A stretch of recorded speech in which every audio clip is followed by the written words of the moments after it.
Rubix, le podcast qui vous dit tout sur nous. L'industrie est au cœur des transformations de notre société et joue un rôle clé pour répondre aux problématiques environnementales, économiques et sociales d'aujourd'hui et de demain. Pour en parler dans ce deuxième épisode de notre série de podcasts, je suis en compagnie d'Olivier Ribaud et de David Pimienta. Bonjour. Bonjour Camille. Bonjour Camille.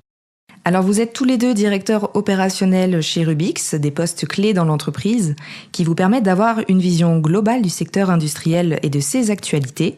Avant d'attaquer le sujet du jour, en quoi consiste votre métier chez Rubix, Olivier ? Alors, cette fonction de DO a deux grandes composantes. La première correspond à un travail collectif que l'on réalise avec l'ensemble des équipes du comité exécutif qui vise à définir les orientations stratégiques de l'entreprise. Pour donner quelques exemples, l'évolution de notre réseau en pôles régionaux, la création de nos centres d'expertise, l'évolution de notre approche commerciale que l'on a appelée chantier chez nous, qui vise à adresser des clients en mode projet, sont des exemples des réflexions que nous avons ensemble et des réalisations concrètes que l'on décline sur le terrain. Donc ça, c'est la première composante.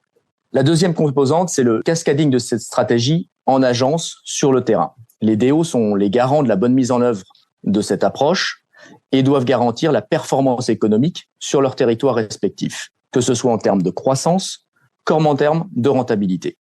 Et cette performance est au rendez-vous car nous avons une solide chaîne managériale, 2 directeurs de région, 2 directeurs d'exploitation, 2 responsables des ventes internes et des équipes terrain qui sont extrêmement engagées pour porter, je vais dire de façon haute et forte, les couleurs de l'entreprise sur le terrain. Alors, le cœur de métier de Rubix, c'est la distribution de fournitures industrielles. David, pouvez-vous nous parler de votre secteur d'activité ? Alors oui, notre métier, c'est la distribution de fournitures industrielles, mais on est en train de faire évoluer ce métier vers un rôle plus d'apporteur de solutions pour l'industrie, pour aider nos clients. En effet, nos clients doivent faire face à de grands enjeux environnementaux, technologiques et économiques. Notre responsabilité, c'est de les accompagner dans cette démarche et de contribuer à les rendre plus performants. Donc, nous avons, à ce titre, créé 3 types de solutions. D'abord, un package de solutions logistiques qu'on appelle InVen, InStore, InScan, etc. Donc, tout ça, ça parle pas beaucoup à tout le monde, mais là, on vise à optimiser ce qu'on appelle le TCO de nos clients, c'est-à-dire le coût d'acquisition des produits. Ensuite, on a un package de solutions digitales qui, elles, visent à simplifier le processus achat. Et puis enfin, on a regroupé toutes nos filiales dans ce qu'on a appelé des centres d'expertise. Donc, on a 4 centres d'expertise et là, qui ont vocation, eux, à améliorer la performance de l'outil de production. Par exemple, notre centre d'expertise air comprimé, lui, aide nos clients à faire des économies d'énergie. Ensuite, on a un autre centre d'expertise qui s'appelle Système, qui lui permet de réparer et d'améliorer des systèmes hydrauliques plutôt que les changer. Cette offre Rubix, l'offre qu'on propose, est assez unique sur le marché et elle nous permet de proposer par contrat à nos clients un engagement de création de valeur, que cette création de valeur soit environnementale ou économique.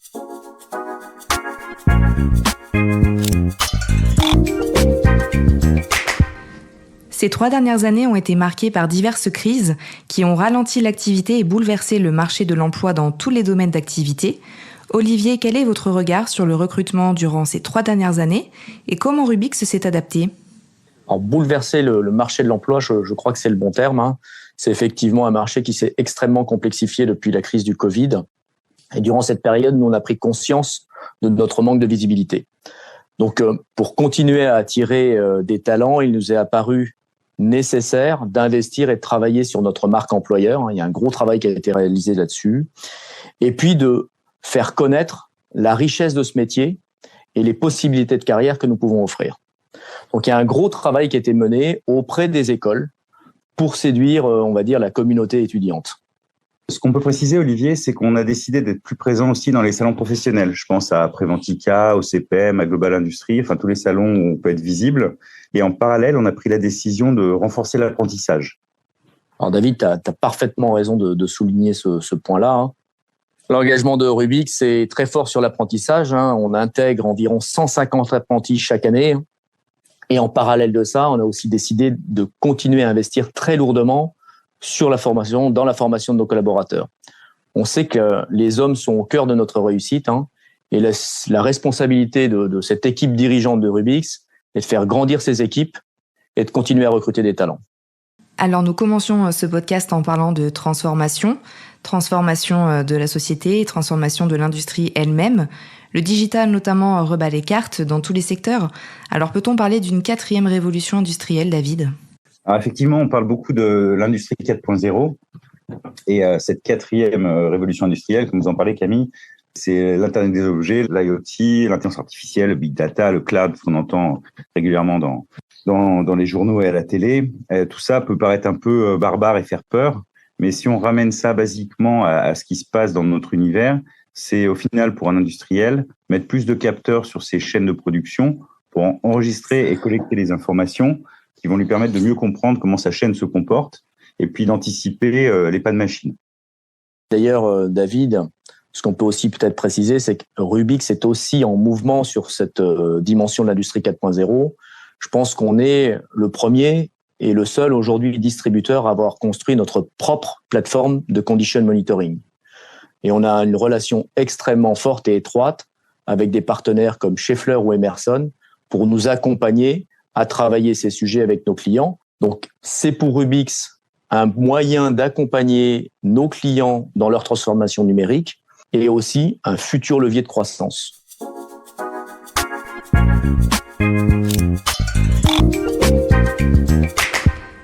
Le numérique et la data sont effectivement des enjeux actuels du monde de l'industrie. Autre grand sujet actuel du marché industriel, la transition écologique et la démarche RSE. Comment Rubix s'adapte à ces enjeux inévitables ? Les entreprises demandent de plus en plus d'applications concrètes en termes de RSE. Et on le voit bien d'ailleurs, nos grands clients font de cette démarche RSE un critère de choix de leurs partenaires fournisseurs. Et donc aujourd'hui, on n'est plus au stade de parler de RSE, mais on est au stade d'agir. Nous, en tant que distributeurs, nous sommes un maillon essentiel de cette chaîne de valeur. Et donc, on a à la fois l'opportunité et la responsabilité de nous engager dans l'amélioration de notre empreinte écologique et sociétale et d'aider par là même nos clients dans leur propre démarche RSE. Et cette approche s'articule en 3 priorités. Effectivement, on va les décrire. Donc, la première, c'est être un acteur de la décarbonation. Alors, ça veut dire quoi, ça ? On accompagne en fait nos clients en sélectionnant des produits dits éco-responsables. Alors là, sur cet item-là, on a encore beaucoup de travail à réaliser. On aura besoin aussi de nos partenaires fabricants pour nous aider dans cette démarche. Donc ça, c'est un premier volet. Le deuxième volet, David le disait tout à l'heure, on a aussi des solutions qui visent à aider nos clients à réaliser des économies d'énergie, notamment, alors je donne juste un exemple, on réalise des audits de fuite d'air qui vont en ce sens. Donc ça, c'est plutôt une approche service. Et puis enfin, on travaille à notre propre décarbonation. Donc, nous, on a pris un objectif de réduction de 50% de notre impact carbone à l'horizon 2030 en favorisant les énergies renouvelables et la sobriété énergétique. Donc ça, c'est sur 2 dimensions. Nos bâtiments d'un côté et puis le travail sur l'électrification, on va dire, de notre flotte automobile.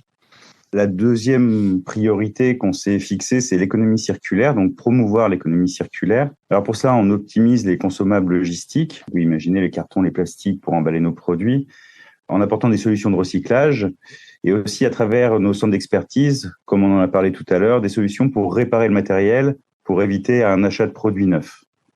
On vient de partager ensemble en fait 2 de nos axes sur la RSE. Il y en a un 3e, c'est d'agir en acteur responsable.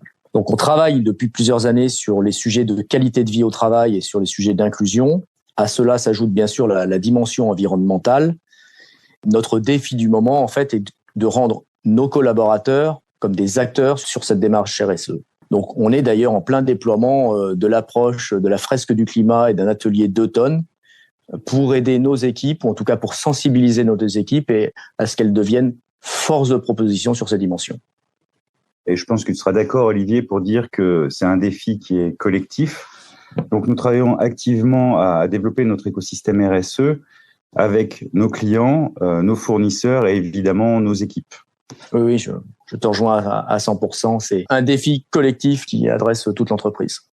Alors, nous avons parlé environnement, emploi, digital, mais les enjeux sont encore nombreux. Comment anticiper ces grands défis industriels de demain, en particulier pour Rubix ? Alors, je pense que le premier point, c'est de rester à l'écoute des innovations. Donc, pour ça, il faut qu'on intègre un peu plus, puisque c'est déjà le cas, des cercles de réflexion. Donc, ça peut être des cercles de réflexion autour des achats, avec les fabricants, quelque chose de plus orienté sur le digital. Ensuite, il faut qu'on renforce le travail collaboratif avec nos partenaires fournisseurs. L'idée, là, c'est d'échanger nos visions respectives du marché, Ils ont leurs propres clients, on a nos propres clients. Donc, c'est faire un mix de tout ça pour voir quelles sont les tendances à venir. Et puis enfin, dernier point très important, et on en a parlé beaucoup pendant cette discussion, c'est former, faire grandir nos collaborateurs. L'idée là, c'est qu'ils puissent identifier eux-mêmes les problématiques chez les clients et nous aider à développer de nouvelles solutions. David et Olivier, merci à vous deux pour votre regard d'expert. Nous vous donnons rendez-vous très prochainement pour un nouvel épisode de l'Esprit Rubix, un podcast à découvrir sur les réseaux sociaux et sur les plateformes de streaming. Merci Camille. Merci Camille.